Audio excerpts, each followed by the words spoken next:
everyone, it's Katie from Paradise Falls family. In this video we'll be taking you through our stay in Yosemite National Park, California in August 2022.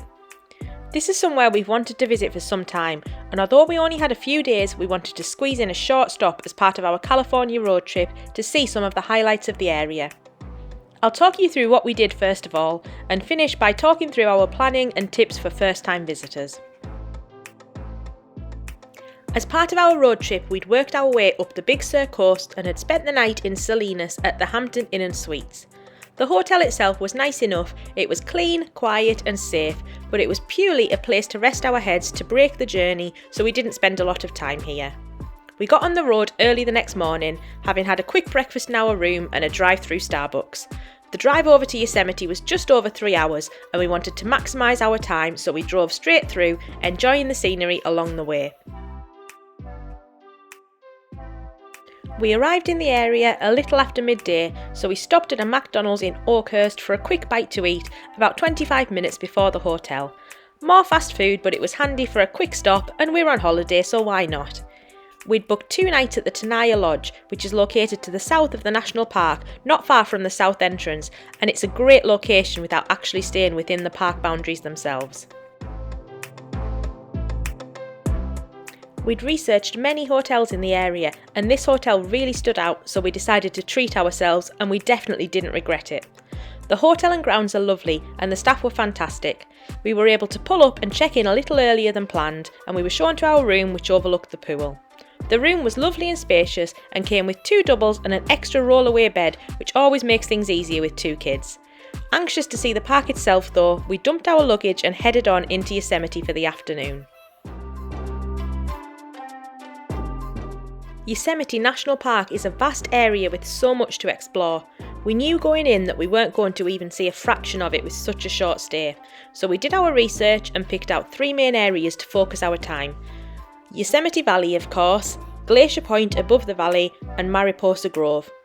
Glacier Point sits above the valley and provides amazing views across the valley and the park.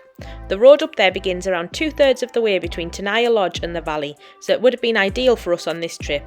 Unfortunately, the road was completely closed while we were there, as I believe they were making some upgrades to it, so we had to cross this off our list this time. It's top of what we want to do the next time we go to Yosemite though, and there definitely will be a next time.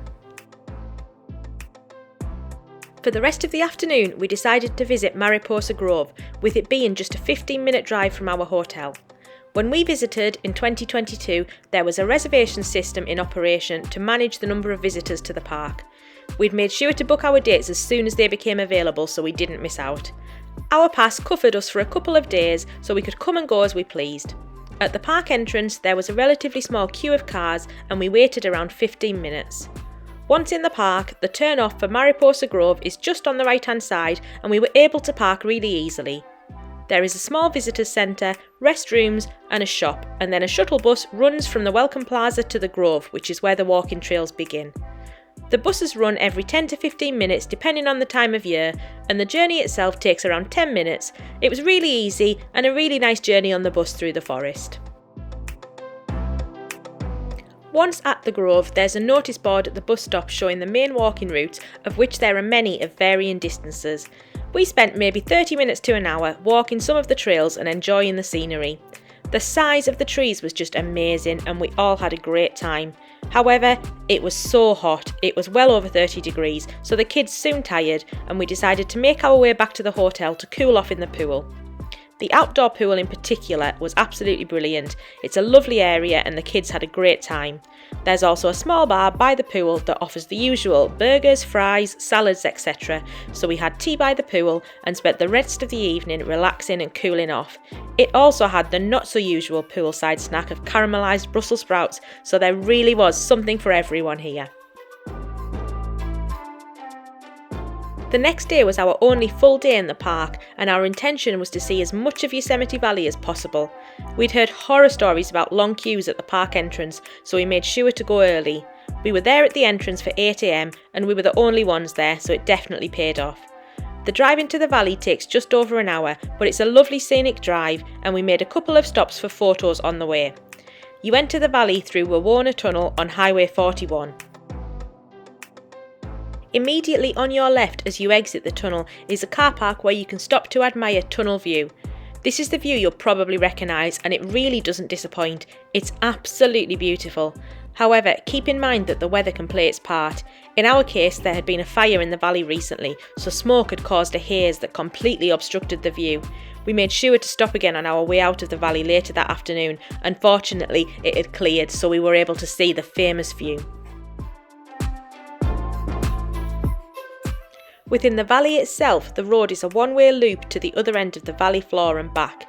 It's possible to drive around yourself and park along the way. However, when the valley is busy, parking can fill up fast and traffic can be difficult. Therefore, you're encouraged to park for the day and use the valley shuttle buses. We parked near the visitor centre at the other end and managed to get parked around 9 AM with no trouble at all. Given most of the facilities are located in this area, we decided to have a quick breakfast in one of the cafes and stock up on a few bits for a picnic lunch later. We'd planned our day with the aim of making one loop of the valley on the bus, hopping on and off to see the main sights with a couple of relatively short walks along the way. We decided on some must-dos and then had some nice-to-dos depending on how tired we were. Our first walk of the day was the Cook's Meadow Loop. This provides fantastic views of the valley, including Yosemite Falls and Half Dome, and is an easy 1 mile flat loop through an open meadow that only takes around half an hour. From the visitors centre, it's just a short walk along Village Drive until you come into view of the meadow. We even saw a few deer on the way. There is then a boardwalk that goes out into the meadow and then loops back to Northside Drive, providing fantastic views on a clear day. As I mentioned, there was quite a haze in the valley that morning, which obscured some of the views, but it was still a lovely little walk. The kids particularly had fun looking for signs of bears, and we saw a few tree trunks that they'd obviously torn up looking for food. Unfortunately, or fortunately, depending on your point of view, this was as close as we got to a bear all day. Back on Northside Drive, it's only around a 5-minute walk up the road to reach the Lower Yosemite Falls Trail, our first must-do. The total trail is a 1 mile loop, around 30 minutes, and takes you to the base of Yosemite Falls and back. We suggest walking the loop in a clockwise direction for the best views as you approach. We were visiting in the height of summer though, so unfortunately the falls had completely dried up, but we were still glad to have made the walk with such lovely scenery. The kids enjoyed playing on the rocks, and you could go down into the dry riverbed if you wanted. We probably spent around half an hour at the falls while they played, and then we leisurely walked back to the main road to catch a bus at bus stop number 6. The buses are advertised as running every 12 to 22 minutes. Unfortunately, we had to wait around 45 minutes before any bus arrived. I'm not sure what the problem was, but we did experience a couple of delays throughout the day. Hopefully this is a one-off, as the buses would be a great way to get around the valley if they run regularly. We hopped off the bus at stop number 8, further up the valley at the El Capitan picnic area to stop for lunch. There's several shaded picnic tables and some basic restrooms, so it's a good spot for a picnic. Unfortunately, you can't quite see the El Capitan from here, so once we'd eaten and dodged a swarm of very angry wasps, we jumped back on the bus, getting lucky this time as one was passing, to stop at the next stop up, which was El Capitan Meadow. This stop is the furthest the bus goes before it loops around, crosses the river and heads back down the valley. It's worth bringing some binoculars for here, as you'll often see people climbing the rock face. We didn't spot anyone on this occasion though, I'm assuming because of the heat, as it was well over 30 degrees by this point. However, it was great to see the iconic rock face, and it's a lovely spot on the edge of the meadow by the bridge over the river. Rather than sit and wait for another bus, we walked along to stop number 10 before getting the bus along to the next stop to spend some time at Sentinel Beach. This is a lovely spot to have a dip in the river. We hadn't brought anything for swimming, but we did have a little paddle to cool off and spent some time relaxing on the little beach. By this point, the kids were getting really tired and the walking in the heat was taking its toll, so we made one final stop at the Swinging Bridge picnic area, a short walk along the road. There's some more great views of the valley from the bridge, and it's probably an even better spot to have a swim. We saw loads of people cooling off in the water. It was now around 2:30 in the afternoon and it was incredibly hot. We'd done all of our must-dos, but had hoped to make it further along to stop 16 to do the walk to Vernal Falls. However, we were all hot and tired, so we decided to call it a day rather than pushing ourselves too far.